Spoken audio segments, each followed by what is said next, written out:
ಜೈ ಬಾಬಾ ಸ್ವಾಮಿ. ಹಿಮಾಲಯದ ಸಮರ್ಪಣಾ ಯೋಗ ಭಾಗ 2, ಸಂಚಿಕೆ 24, ಪುಟ ಸಂಖ್ಯೆ 144. ಇವತ್ತಿನ ಗ್ರಂಥ ಪಠಣವನ್ನು ಗುರುವಂದನೆಯೊಂದಿಗೆ ಪ್ರಾರಂಭ ಮಾಡೋಣ. ಓಂ ಗುರುರ್ ಬ್ರಹ್ಮ ಗುರುರ್ ವಿಷ್ಣು ಗುರುರ್ದೇವೋ ಮಹೇಶ್ವರಃ ಗುರುರ್ ಸಾಕ್ಷಾತ್ ಪರಬ್ರಹ್ಮ ತಸ್ಮೈ ಶ್ರೀ ಗುರುವೇ ನಮಃ. ತಸ್ಮೈ ಶ್ರೀ ಗುರುವೇ ನಮಃ. ತಸ್ಮೈ ಶ್ರೀ ಗುರುವೇ ನಮಃ. ಆ ಜನರು ನೃತ್ಯವನ್ನು ಬಹಳ ಇಷ್ಟಪಡುತ್ತಿದ್ದರು. ರಾತ್ರಿಯಲ್ಲಿ ಪುನಃ ನೃತ್ಯದ ಕಾರ್ಯಕ್ರಮವಾಯಿತು. ಅದರಲ್ಲಿ ಮಕ್ಕಳಿಂದ ಹಿಡಿದು ವೃದ್ಧರವರೆಗೂ ಎಲ್ಲರೂ ಪಾಲ್ಗೊಂಡಿದ್ದರು. ಎಲ್ಲರೂ ತಮ್ಮ ತಮ್ಮ ರೀತಿಯಲ್ಲಿ ನೃತ್ಯ ಮಾಡುತ್ತಿದ್ದರು. ಅವರ ವಾದ್ಯಗಳು ಮೊಳಗುತ್ತಿದ್ದವು. ಎಲ್ಲರೂ ಬಹಳ ಉತ್ಸಾಹದಿಂದ ಅಲಂಕಾರ ಮಾಡಿಕೊಂಡು ನೃತ್ಯದಲ್ಲಿ ಭಾಗಿಗಳಾಗಿದ್ದರು. ಅವರ ರಾಜ ಮತ್ತು ರಾಣಿಯವರು ಕೂಡ ಸ್ವತಃ ತಮ್ಮ ಮಕ್ಕಳೊಂದಿಗೆ ನೃತ್ಯದಲ್ಲಿ ಭಾಗಿಯಾಗಿದ್ದರು. ಆ ನೃತ್ಯದ ವಾತಾವರಣವನ್ನು ನೋಡಿ ನಾನು ಆಲೋಚಿಸಿದೆ. ನೃತ್ಯವು ಕೂಡ ಮನೋರಂಜನೆಯ ಬಹಳ ಉತ್ತಮ ಪ್ರಭಾವಶಾಲಿಯಾದ ಸಾಧನವಾಗುವುದು. ಒಂದು ಕಡೆ ಎಲ್ಲರೊಂದಿಗೆ ಹಾಡುವುದು ಹಾಗೂ ಒಂದೇ ಸ್ವರದಲ್ಲಿ ಹಾಡುವುದು. ಹಾಗಿದ್ದಾಗ ಎಲ್ಲರೊಂದಿಗೆ ಹಾಡಲು ಆ ಹಾಡಿನ ಮೇಲೆ ಗಮನವನ್ನು ಕೊಡಲೇಬೇಕಾಗುವುದು ಸ್ವಾಭಾವಿಕವಾಗುತ್ತದೆ. ಆದುದರಿಂದ ಎಲ್ಲರ ಗಮನವು ಒಂದೇ ಹಾಡಿನ ಮೇಲೆ ಕೇಂದ್ರೀಕೃತವಾಗುತ್ತದೆ ಮತ್ತು ಹಾಡಿಗೆ ಸ್ವಾಭಾವಿಕವಾಗಿ ಸಾಮೂಹಿಕತೆಯು ಏರ್ಪಡುವುದು. ಯಾವುದೇ ಹಾಡನ್ನು ಸಾಮೂಹಿಕತೆಯಲ್ಲಿ ಹಾಡಿದಾಗ ಅದರಲ್ಲಿ ಸಾಮೂಹಿಕತೆಯ ಚೈತನ್ಯವು ನಿರ್ಮಾಣವಾಗುವುದು. ನಂತರ ಜನರಿಗೆ ತಾಳಕ್ಕೆ ತಕ್ಕಂತೆ ಕುಣಿಯಬೇಕಾಗುತ್ತದೆ, ನೃತ್ಯ ಮಾಡಬೇಕಾಗುತ್ತದೆ. ಇದರಲ್ಲಿ ಶರೀರಕ್ಕೂ ಕೂಡ ಒಂದು ಲಯವು ಪ್ರಾಪ್ತವಾಗುತ್ತದೆ ಮತ್ತು ನಾನು ಎನ್ನುವ ಭಾವನೆಯು ಕಡಿಮೆಯಾಗಿ ಸ್ವಂತದ್ದು ಎನ್ನುವ ಅಸ್ತಿತ್ವ ಇಲ್ಲದಂತಾಗುತ್ತದೆ. ಹಾಗೂ ಇದೆಲ್ಲವೂ ಅನಾಯಾಸದಿಂದ ನಡೆದು ಹೋಗುತ್ತದೆ. ಆ ಜನರು ಆನಂದದಿಂದಿರುವ ರಹಸ್ಯ ಆ ನೃತ್ಯ ಮಾಡುವುದು ಆಗಿತ್ತು. ಅದರಿಂದ ಅವರ ಮನಸ್ಸು ಸಂತೋಷಗೊಳ್ಳುತ್ತಿತ್ತು ಮತ್ತು ಚಿತ್ತವು ಶುದ್ಧವಾಗುತ್ತಿತ್ತು. ಏಕೆಂದರೆ ಅವರೆಲ್ಲರೂ ನೃತ್ಯ ಮಾಡುವುದು ಆ ಬೆಟ್ಟದ ದೇವತೆಗಳಿಗೋಸ್ಕರವೇ. ಅಂದರೆ ಸಮರ್ಪಣದ ಶುದ್ಧ ಭಾವನೆಯು ಅವರೊಂದಿಗೇ ಇರುತ್ತಿತ್ತು. ಪರಮಾತ್ಮನು ಒಂದು ವಿಶ್ವವ್ಯಾಪ್ತಿಯಾದ ಶಕ್ತಿಯಾಗಿದೆ ಮತ್ತು ಎಲ್ಲ ಕಡೆಯೂ ಇರುವುದೆಂದು ಅನಿಸತೊಡಗಿತು. ನೀವು ಯಾರನ್ನಾದರೂ ಮಾಧ್ಯಮವೆಂದುಕೊಂಡು ಅವರನ್ನು ಪಡೆಯಬಹುದು. ಕೇವಲ ನಿಮ್ಮ ಭಾವ ಆ ಮಾಧ್ಯಮದ ಮೇಲೆ ಎಷ್ಟು ಹೆಚ್ಚಾಗುವುದೋ ಅಷ್ಟೇ ನಿಮ್ಮ ಗ್ರಹಿಸುವ ಸಾಮರ್ಥ್ಯವೂ ಹೆಚ್ಚಾಗುವುದು. ಎರಡನೆಯದಾಗಿ, ನೃತ್ಯದ ಮಧ್ಯಭಾಗದಲ್ಲಿ ದೊಡ್ಡದಾದ ಅಗ್ನಿಯನ್ನು ಪ್ರಜ್ವಲಿಸುತ್ತಿದ್ದರು. ಆ ಅಗ್ನಿಯ ಕಾರಣ ಅವರು ನೃತ್ಯ ಮಾಡುತ್ತಿರುವಾಗ ವಿಚಾರಗಳು ಬರುತ್ತಿರಲಿಲ್ಲ ಹಾಗೂ ಒಂದು ನಿರ್ವಿಚಾರದ ಸ್ಥಿತಿ ಏರ್ಪಡುತ್ತಿತ್ತು ಮತ್ತು ಅವರು ಒಂದು ಪ್ರಾಕೃತಿಕ ವಾತಾವರಣದಲ್ಲಿರುತ್ತಿದ್ದರು. ನೈಸರ್ಗಿಕ ವಾತಾವರಣದಲ್ಲಿ ನಿರ್ವಿಚಾರದ ಸ್ಥಿತಿ ನೈಸರ್ಗಿಕವಾಗಿಯೇ ಇರುವುದು. ಅವರ ನೃತ್ಯವನ್ನು ನೋಡಿ ನನಗೆ ಬಹಳ ಆನಂದವಾಯಿತು. ಆ ಜನರಿಗೆ ಒಂದು ವಿಶೇಷವಾದ ಹಬ್ಬವಿತ್ತು.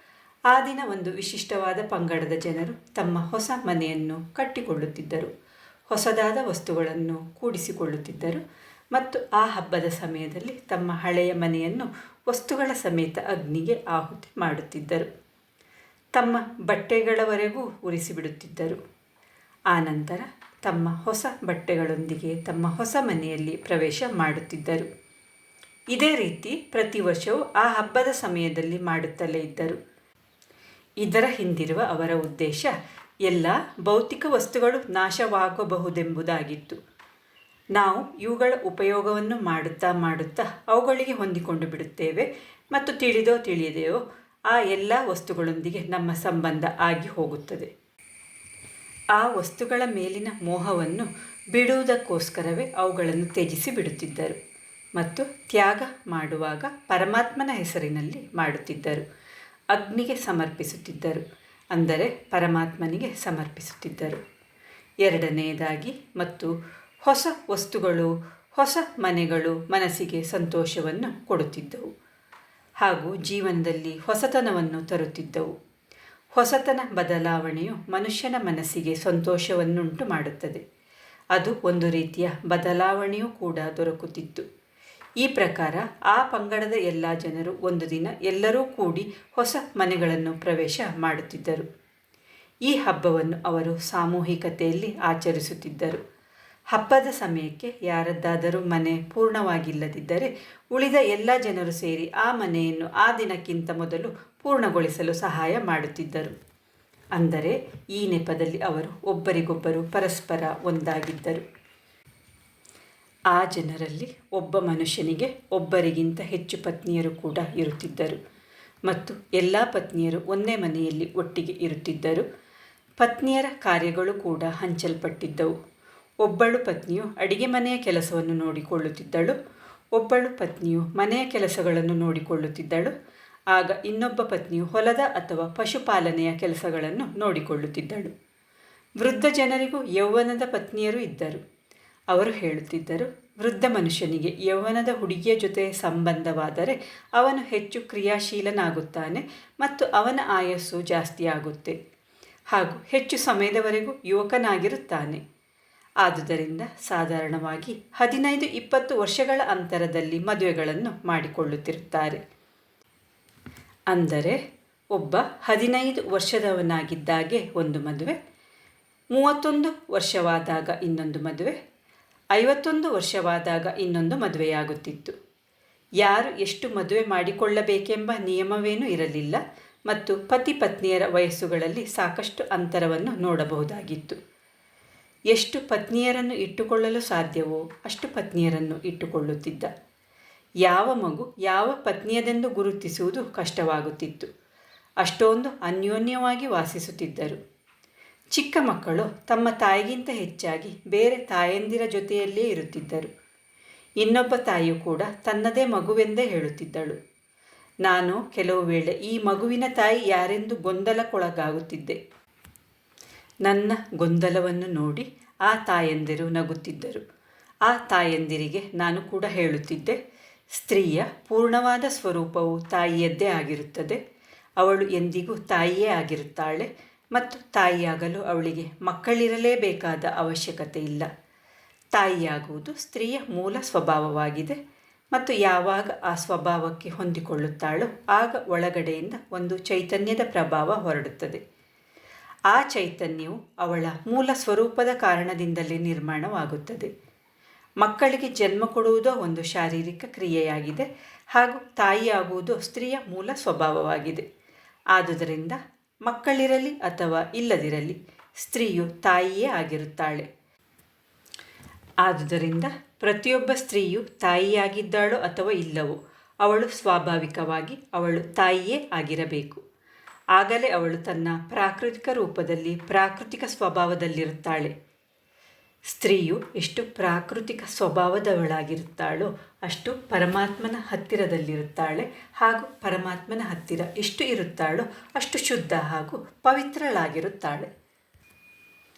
ನಾನು ಆ ಎಲ್ಲ ಸ್ತ್ರೀಯರನ್ನು ತಾಯಂದಿರೆಂದೇ ಹೇಳುತ್ತಿದ್ದೆ. ಅವರು ವಯಸ್ಸಿನಲ್ಲಿ ನನಗಿಂತ ಕಿರಿಯವರಾಗಿದ್ದರೂ ಸಹ ಅವರ ಅಡುಗೆ ಒಲೆಯ ತನಕ ಹೋಗಲು ನನಗೆ ಅನುಮತಿ ಇತ್ತು ಹಾಗೂ ಅವರೊಂದಿಗೆ ನನ್ನ ಸಂಬಂಧವು ತುಂಬ ಆತ್ಮೀಯವಾಗಿ ಬಿಟ್ಟಿತ್ತು. ಅವರು ನನ್ನೊಂದಿಗೆ ಗೌರವಾನ್ವಿತ ಸಂಬಂಧವನ್ನು ಇಟ್ಟುಕೊಳ್ಳುತ್ತಿದ್ದರು. ಸ್ತ್ರೀಯರಲ್ಲಿ ವಿಶೇಷತೆ ಏನೆಂದರೆ ಅವರಿಗೆ ತೆಗೆದುಕೊಳ್ಳುವುದಕ್ಕಿಂತಲೂ ಕೊಡುವುದರಲ್ಲಿಯೇ ಆನಂದವಾಗುತ್ತಿತ್ತು. ಸ್ತ್ರೀಯು ಅಡಿಗೆ ಮಾಡಿ ತಿನ್ನಿಸುವುದರಲ್ಲಿ ಏನು ಆನಂದ ಪಡುತ್ತಿದ್ದಳೋ ಅದೇ ಆನಂದವನ್ನು ತಾನೇ ಊಟ ಮಾಡುವುದರಲ್ಲಿಯೂ ಕೂಡ ಪಡೆಯುತ್ತಿರಲಿಲ್ಲ. ಏಕೆಂದರೆ ಕೊಡುವುದು ಅವಳ ಸ್ವಭಾವವಾಗಿದೆ, ತೆಗೆದುಕೊಳ್ಳುವುದು ಅವಳ ಸ್ವಭಾವವಲ್ಲ. ಅವಳು ಯಾವಾಗ ಕೊಡುತ್ತಾಳೋ ಆಗ ಅವಳು ಮೂಲ ಸ್ವಭಾವದಲ್ಲಿಯೇ ಇರುತ್ತಾಳೆ. ಪ್ರಕೃತಿಯ ಹತ್ತಿರವಿರುತ್ತಾಳೆ, ಮೂಲ ರೂಪಕ್ಕೆ ಹತ್ತಿರವಾಗಿಯೇ ಇರುತ್ತಾಳೆ. ಆದುದರಿಂದ ಅವಳು ಆ ಮೂಲ ಸ್ವಭಾವದಲ್ಲಿ ಸಂತೋಷವಾಗಿಯೇ ಇರುತ್ತಾಳೆ. ಆ ಹಳ್ಳಿಯ ಸ್ತ್ರೀಯು ಬಹಳ ಕಷ್ಟಪಟ್ಟು ದುಡಿಯುವವಳಾಗಿರುತ್ತಾಳೆ. ಯಾವಾಗಲೂ ಏನಾದರೂ ಒಂದು ಕೆಲಸವನ್ನು ಮಾಡುತ್ತಿದ್ದಳು. ಯಾರು ಗರ್ಭವತಿಯಾದರೂ ಅವಳು ಕೂಡ ಪ್ರಸವದ ಸಮಯದವರೆಗೂ ಕೆಲಸವನ್ನು ಮಾಡುತ್ತಾ ಇರುತ್ತಿದ್ದಳು. ಯಾವ ಸ್ತ್ರೀಯಾದರೂ ಹೊಲದಲ್ಲಿ ಕೆಲಸ ಮಾಡಲು ಹೋದಾಗ ಅಲ್ಲಿ ಅವಳಿಗೆ ಮಗು ಹುಟ್ಟಿದರೆ ಅವಳು ಆ ಮಗುವನ್ನು ತೆಗೆದುಕೊಂಡು ಮನೆಗೆ ವಾಪಸ್ಸು ಬರುತ್ತಿದ್ದಳು. ಯಾವ ಸ್ತ್ರೀಯಾದರೂ ನೀರನ್ನು ತುಂಬಿಕೊಳ್ಳಲು ಬಾವಿಯ ಹತ್ತಿರ ಹೋದಾಗ ಅಲ್ಲಿಯೇ ಮಗುವಿನ ಜನನವಾಗುತ್ತಿತ್ತು. ಯಾವ ಸ್ತ್ರೀಯಾದರೂ ನೀರನ್ನು ತರಲು ನದಿಯ ಹತ್ತಿರ ಹೋದಾಗಲೂ ಅಲ್ಲಿಯೇ ಮಗುವಿನ ಜನನವಾಗುತ್ತಿತ್ತು. ಅಂದರೆ ಆ ಸ್ಥಳವು ಕೂಡ ಆ ಮಗುವಿನ ಜೊತೆ ಸೇರಿಕೊಂಡಿರುತ್ತಿತ್ತು. ಇದು ಬಾವಿಯ ಮಗು, ಇದು ಹೊಲದ ಮಗು, ಇದು ನದಿಯ ಮಗು ಇತ್ಯಾದಿ. ಆ ಮಕ್ಕಳ ಹೆಸರುಗಳು ಕೂಡ ಕೆಲವು ಈ ರೀತಿ ಇರುತ್ತಿತ್ತು. ಅಂದರೆ ಮಕ್ಕಳು ಹುಟ್ಟಿದ ಸ್ಥಳಗಳು ಕೂಡ ಎಂದೆಂದಿಗೂ ಮಕ್ಕಳೊಂದಿಗೆ ಸೇರಿಕೊಂಡೇ ಇರುತ್ತಿದ್ದವು. ಇದನ್ನು ಹೇಳುವ ಅರ್ಥವೇನೆಂದರೆ ಸ್ತ್ರೀಯರು ಗರ್ಭಧರಿಸಿದ ಸಮಯದಲ್ಲೂ ಸಂಪೂರ್ಣವಾಗಿ ಕೆಲಸಗಳಲ್ಲಿ ತೊಡಗಿಕೊಂಡಿರುತ್ತಿದ್ದರು.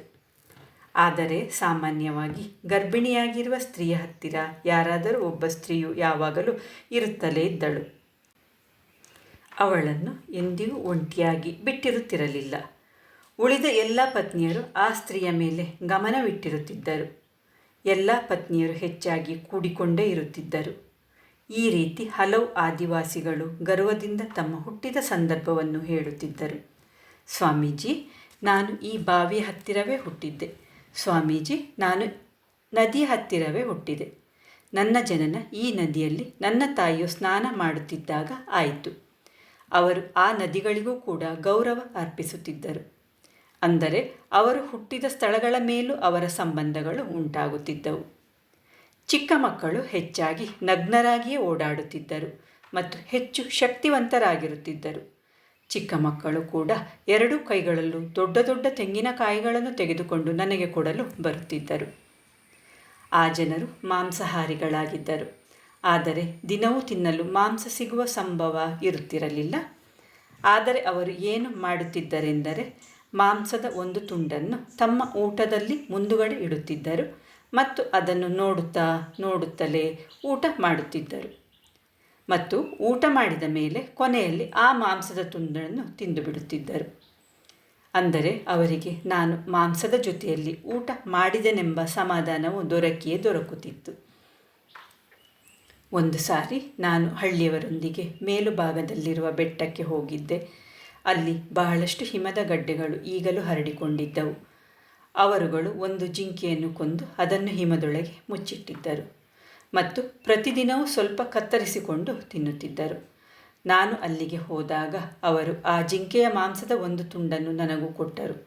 ನಾನು ಅದನ್ನು ತೆಗೆದುಕೊಂಡು ನಾನು ಈ ದಿನ ಉಪವಾಸವೆಂದು ಹೇಳುತ್ತಾ ಅವರಿಗೆ ವಾಪಸ್ಸು ಕೊಟ್ಟೆ. ಆ 2 ದಿನಗಳು ನಾನು ಉಪವಾಸವನ್ನು ಮಾಡಿದ್ದೆ. ವಾಸ್ತವದಲ್ಲಿ ಅವರ ಮನೆಗಳಲ್ಲಿ ತಿನ್ನಲು ಏನೂ ಇರಲಿಲ್ಲ. ಹಾಗಾಗಿ ಅವರು ಏನನ್ನು ತಿನ್ನುತ್ತಿದ್ದರೋ ಅದನ್ನೇ ಅವರು ನನಗೆ ಕೊಟ್ಟರು. ಹಾಗಾಗಿ ಅವರು ಬೇರೆ ಏನನ್ನೂ ಮಾಡಲು ಸಾಧ್ಯವಿತ್ತು. ಇನ್ನು ಮಾಂಸಾಹಾರದ ಮಾತು ಬಂದರೆ ಮಾಂಸಾಹಾರ ಮತ್ತು ಶಾಕಾಹಾರದ ಮಾತುಗಳು ಅವರ ಸಮಾಜದಲ್ಲಿರಲಿಲ್ಲ. ಆದುದರಿಂದ ಈ ವಿಷಯದಲ್ಲಿ ನಾನು ಅವರೊಂದಿಗೆ ಎಂದಿಗೂ ಮಾತನಾಡುತ್ತಿರಲಿಲ್ಲ ಮತ್ತು ಅವರ ಯಾವುದೇ ಆಹಾರದ ಬಗ್ಗೆ ಅವಹೇಳನವನ್ನು ಮಾಡುತ್ತಿರಲಿಲ್ಲ. ಈ ವಿಷಯದಲ್ಲಿ ನನ್ನ ಅಭಿಪ್ರಾಯವೆಂದರೆ ಆ ಮಾಂಸವು ಅವರ ಊಟವಾಗಿದೆ. ಬೇರೆಯವರ ಊಟದ ಬಗ್ಗೆ ತಿರಸ್ಕಾರ ಮಾಡುವುದಾದರೂ ಹೇಗೆ? ನಾನು ಮಾಂಸಾಹಾರಿಗಳ ಜೊತೆ ಕುಳಿತುಕೊಂಡು ಊಟ ಮಾಡಿದ್ದೇನೆ ಮತ್ತು ಅಂತಹ ಪರಿಸ್ಥಿತಿಗಳಲ್ಲಿ ನನ್ನ ಗಮನವು ನನ್ನ ತಟ್ಟೆಯ ಮೇಲೆ ಇರುತ್ತಿತ್ತು. ಅವರು ಏನನ್ನು ತಿನ್ನುತ್ತಿದ್ದಾರೆ, ಅವರ ತಟ್ಟೆಗಳಲ್ಲಿ ಏನಿದೆ ಎನ್ನುವ ಕಡೆ ನನ್ನ ಗಮನ ಎಂದಿಗೂ ಇರಲಿಲ್ಲ. ಕೆಲವು ಸ್ಥಳಗಳಲ್ಲಿ ಮಾಂಸಾಹಾರದ ಹೊರತು ಬೇರೆ ಯಾವ ಮಾರ್ಗಗಳೂ ಇರಲಿಲ್ಲ. ಈ ಬೆಟ್ಟದ ಪ್ರದೇಶವು ಇದೇ ರೀತಿಯಾಗಿತ್ತು. ಹೆಚ್ಚು ಮಂಜಿನ ಪ್ರದೇಶವಾಗಿರುವುದರಿಂದ ವ್ಯವಸಾಯದ ಕೆಲಸಗಳು ಸಾಧ್ಯವಿರಲಿಲ್ಲ. ಮಾಂಸಾಹಾರವು ಆ ಸಮಾಜದ ಆಹಾರವಾಗಿತ್ತು. 2 ದಿನದ ನಂತರ ನಾನು ನನ್ನ ಬೆಟ್ಟಕ್ಕೆ ವಾಪಸ್ಸು ಬಂದು ಬಿಟ್ಟೆ. ನಿಧಾನವಾಗಿ ನಾನು ಇಲ್ಲಿನ ಸುತ್ತಮುತ್ತಲಿನ ಭಾಗಗಳಿಗೂ ಕೂಡ ಪರಿಚಿತನಾಗುತ್ತಿದ್ದೆ. ಒಂದು ದಿನ ಬೆಳಗ್ಗೆ ನಾನು ಧ್ಯಾನ ಸಾಧನೆ ಮಾಡುತ್ತಿದ್ದೆ. ಆಗ ನನಗೆ ನನ್ನ 2 ವೃಷ್ಟಗಳ ನಡುವೆ ಹಾಗೂ ಬೆನ್ನು ಮೂಳೆಯ ತುದಿಯ ಭಾಗದಲ್ಲಿ ಸ್ವಲ್ಪ ಸ್ಪಂದನದ ಅನುಭವವಾಗುತ್ತಿತ್ತು. ಏಕಾಗ್ರತೆಯಿಂದ ನೋಡಿದಾಗ ಈ ಸ್ಪಂದನವು ಮಲದ್ವಾರ ಮತ್ತು ಮೂತ್ರ ದ್ವಾರಗಳ ನಡುವೆಯಿಂದ ಕಾರ್ಯನಿರತವಾಗುತ್ತಿತ್ತು. ಅದು ಒಂದು ಚಿಕ್ಕ ಸ್ಥಳವಾಗಿತ್ತು. ಆ ಸ್ಥಾನವು ಸಂಪೂರ್ಣವಾಗಿ ಭೂಮಿಯ ಜೊತೆಗೂಡಿತ್ತು ಮತ್ತು ಆ ಸ್ಥಾನವು ಭೂಮಿಯ ಮೇಲೆ ಯಾವ ಜಾಗದಲ್ಲಿ ಸಂಬಂಧ ಇಟ್ಟುಕೊಂಡಿತ್ತೋ ಆ ಸ್ಥಳದಲ್ಲಿ ಸ್ಪಂದನವಾಗುತ್ತಿತ್ತು. ಆ ಸ್ಪಂದನದಿಂದ ಹೊರಡುತ್ತಿದ್ದ ಚೈತನ್ಯ ಶಕ್ತಿಯು ನಿಧಾನವಾಗಿ ಮೇಲಕ್ಕೆ ಹೋಗುತ್ತಿತ್ತು ಮತ್ತು ಆ ಸ್ಥಳದಲ್ಲಿ ಬಿಸಿಯಾಗುತ್ತಿತ್ತು. ಆ ಚೈತನ್ಯ ಶಕ್ತಿಯ ಪ್ರಭಾವವು ನಿಧಾನವಾಗಿ ಬೆನ್ನುಮೂಳೆಯ ಮೂಲಕ ಸಹಸ್ರಾರದವರೆಗೆ ನೆತ್ತಿಯವರೆಗೂ ಹೋಗುತ್ತಿತ್ತು. ಆ ಪ್ರವಾಹವು ಸ್ವಲ್ಪ ಮೇಲಕ್ಕೆ ಹೋಗುತ್ತಿತ್ತು, ಆಮೇಲೆ ಸ್ವಲ್ಪ ಕೆಳಕ್ಕೆ ಬರುತ್ತಿತ್ತು, ನಂತರ ಮೇಲಕ್ಕೆ ಹೋಗುತ್ತಿತ್ತು. ಅದರ ವೇಗ ಕಡಿಮೆ ಇತ್ತು, ಆದರೆ ವೇಗ ಮೇಲ್ಮುಖವಾಗಿಯೇ ಇತ್ತು. ಈಗ ಗಮನವೆಲ್ಲವೂ ಈ ಪ್ರವಾಹದ ಮೇಲೆಯೇ ಕೇಂದ್ರೀಕೃತವಾಗಿತ್ತು ಮತ್ತು ಪ್ರವಾಹದ ಜೊತೆಯಲ್ಲಿಯೇ ಚಿತ್ತವೂ ಕೂಡ ಆಂತರ್ಯದ ಕಡೆಗೆ ಹೋಗುತ್ತಲೇ ಇತ್ತು. ಬಹಳ ಸಮಯದವರೆಗೂ ಇದು ನಡೆಯುತ್ತಲೇ ಇತ್ತು.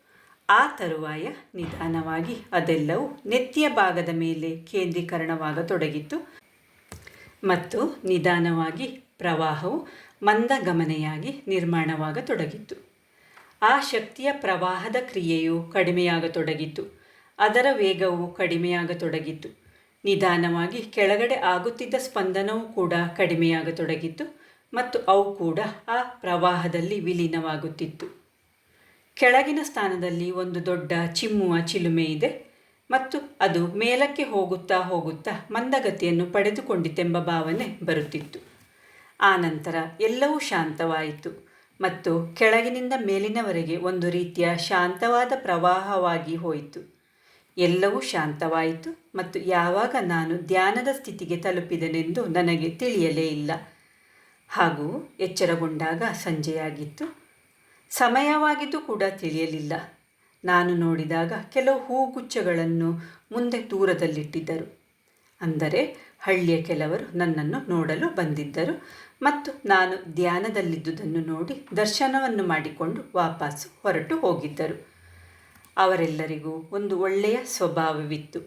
ಏನೆಂದರೆ ಎಷ್ಟೇ ಕೆಲಸವಿದ್ದರೂ, ಎಷ್ಟೇ ದೂರದಿಂದ ಬಂದಿದ್ದರೂ ಅವರು ಎಂದಿಗೂ ನನ್ನ ಧ್ಯಾನದಲ್ಲಿ ಅಡ್ಡಿ ಮಾಡುತ್ತಿರಲಿಲ್ಲ. ಅವರು ನನ್ನನ್ನು ಭಯಮಿಶ್ರಿತ ಗೌರವದಿಂದ ನೋಡುತ್ತಿದ್ದರು. ಜೈ ಬಾಬಾ ಸ್ವಾಮಿ. ಇವತ್ತಿನ ಗ್ರಂಥ ಪಠಣವನ್ನು ಮುಕ್ತಾಯಗೊಳಿಸುತ್ತಿದ್ದೇನೆ. ಶಾಂತಿ ಪಾಠ. ಓಂ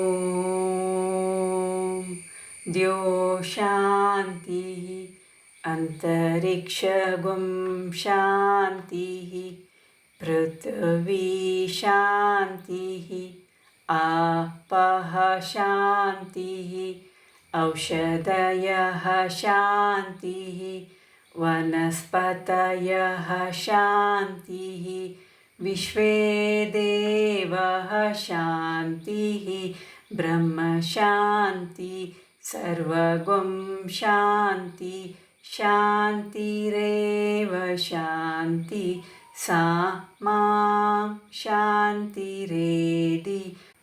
ओम शांति शांति शांतिः सर्वरिष्ट सुशान्तिर्भवतु.